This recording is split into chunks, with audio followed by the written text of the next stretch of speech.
Hello guys, and welcome back to another Code Rhetoric with Tam Talk video or vlog. And I apologize for not looking at you as I am looking at the road.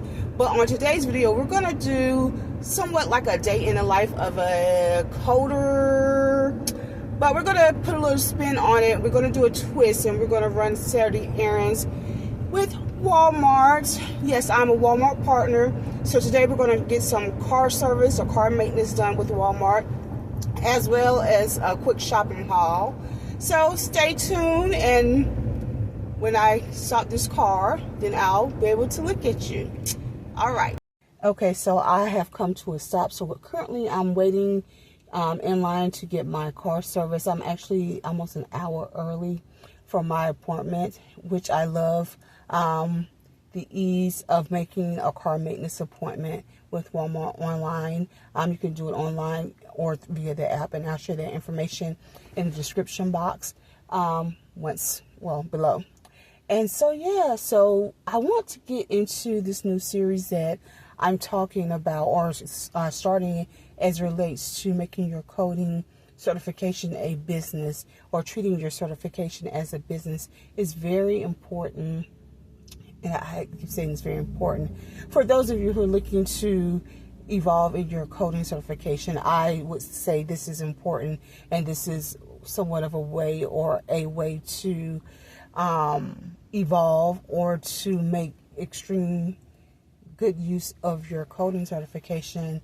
For example, like I said, I started an online business using my coding certification. Was it something that I set out to do? Like, was that like my ultimate dream? No, that was not. It was actually something I just, girl, the horns are blowing. Okay. But anyway, that was something I just tried it, and it just took off. And so once it took off, other things started popping off. Other streams started popping off. But you can be an entrepreneur or an intrapreneur.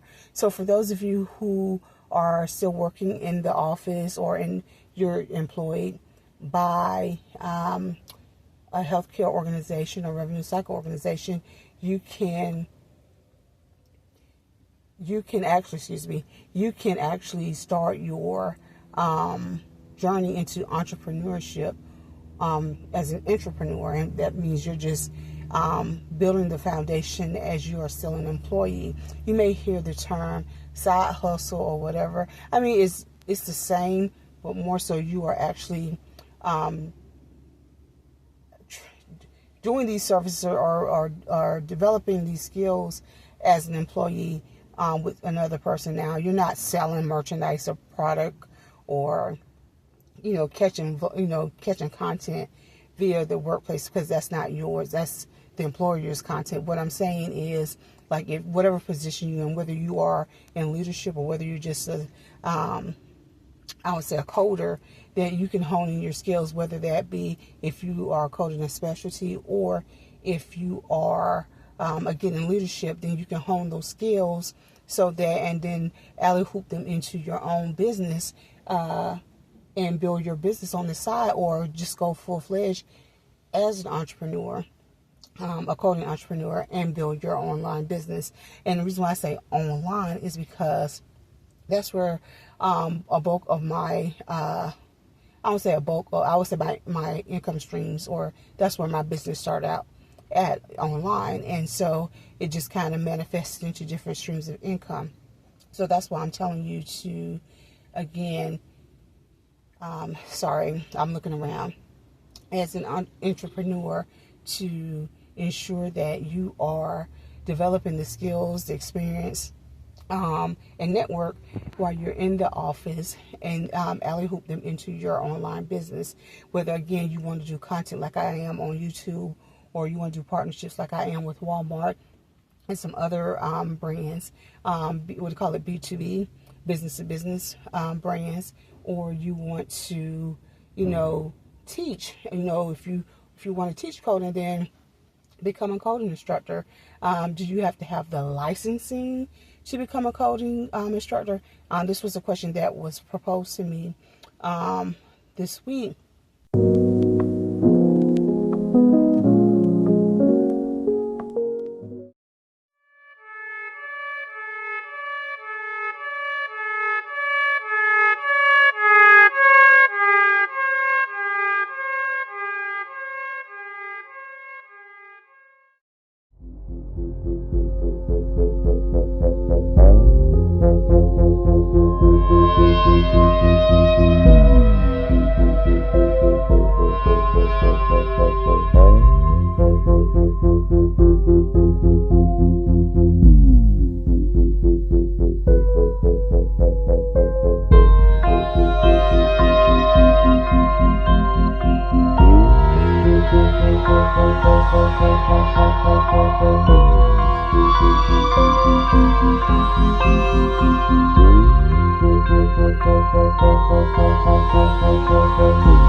Hello guys, and we're back down for a conversation about being a medical coder, and specifically being a medical coder on the other side of the medical record, as in the patient. There are some benefits and some perks. I don't want to say perks, but there are some benefits to being a medical coder, especially if you work in various capacities as an auditor, a medical coding auditor, or just a medical coding in general with some years of experience. So you kind of understand some of the nuances that comes along with working as a medical coder in the health industry. So not to delve too much into my personal information, but I want to kind of share some couple of stories as it relates to some of my encounters as a medical coder, as a patient, as a medical coding patient. There we go, we use that, medical coding patient. So one of the benefits that I could say that comes with being a medical coder is you definitely understand the lingo. So there's no, how can I say it? You hear conspiracy theories about healthcare providers and things of that nature.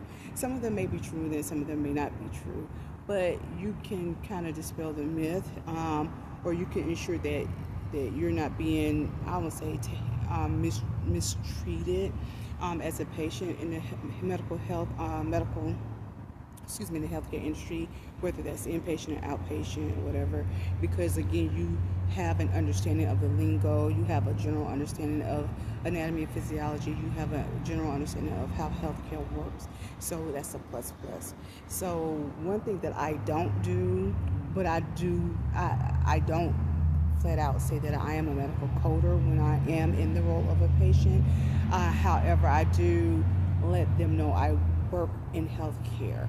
Now, if they want to know exactly what that is, then I may share that information, but I don't up front say, okay, I'm a medical coder, because I've known in the past, and I use one of my stories, is I did some work with a particular practice, and actually I was not the patient, so I won't go too much in it, but I returned with a patient and to that same facility, and it kind of made the provider somewhat nervous because they had just seen me working as a coder, as an auditor. So it can make the provider anxious, depending on the provider, whether they are a new provider, a seasoned provider, or it just changes the perspective, or makes a shift in the role of the provider. And I want thorough health care. And so that also brings me to the next story. So when I do bring it to the provider's attention, or the healthcare staff attention, that I am in the medical coding industry, it does shift, and it does put them on blast, like, whether or not they were slacking on my health care, or whether they didn't offer me all the options that I needed to make an educated decision in regards to my health care. I did share that with them. And so, like I said, that is one of the benefits and perks of being being a medical coder, because you have a general understanding, or for some, an in-depth understanding of how healthcare works. And so there was an encounter, and I'll share this. When I gave birth to my son, I experienced some complications through that. And so I had to do some follow-up visits and everything. And, I was able, it seemed like the claim was miscoded, and or whatever the case may be. But that's when I had to step up, and I gave the facility and the staff opportunity to correct the error. Okay, I'm back. I don't know what happened, but yeah. So again, back to the benefits of being able to, I would say, argue a claim that was built in error, because of your knowledge of medical coding. These are one of the perks. And then you can, like I said, help your doctor out. Really, you are helping your doctor out, because you're helping them get paid, but also making sure they assign the right diagnosis or procedure or whatever to your claim. And so, like I said, I don't freely just make it known, because it seems very egotistical to walk into a clinic or to a hospital and say, yeah, I'm a medical coder.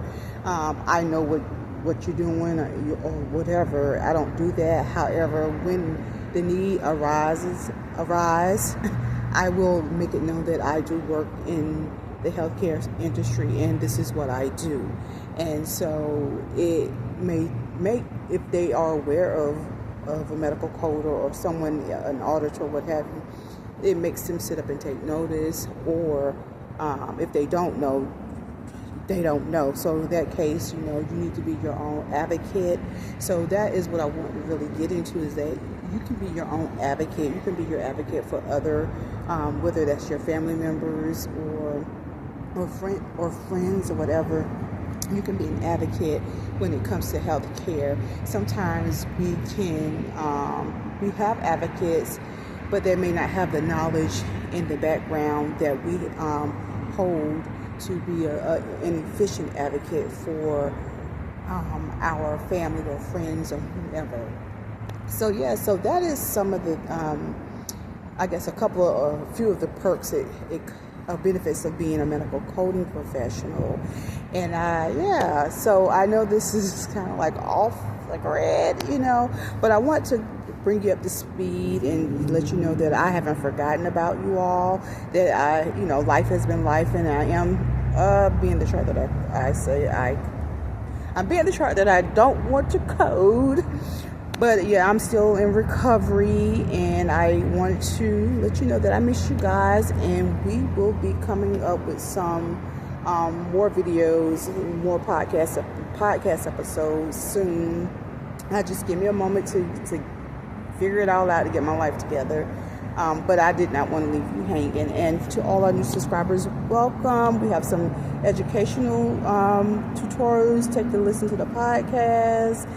Take a look at some of the, again, coding breakdowns, some of the things that we do in a remote coding professional, some of the resources that are available for you. So that's all I have for this blog. And as you can see, I am sitting outside and the sun is going down, but I'll be back soon. Take care. Bye-bye.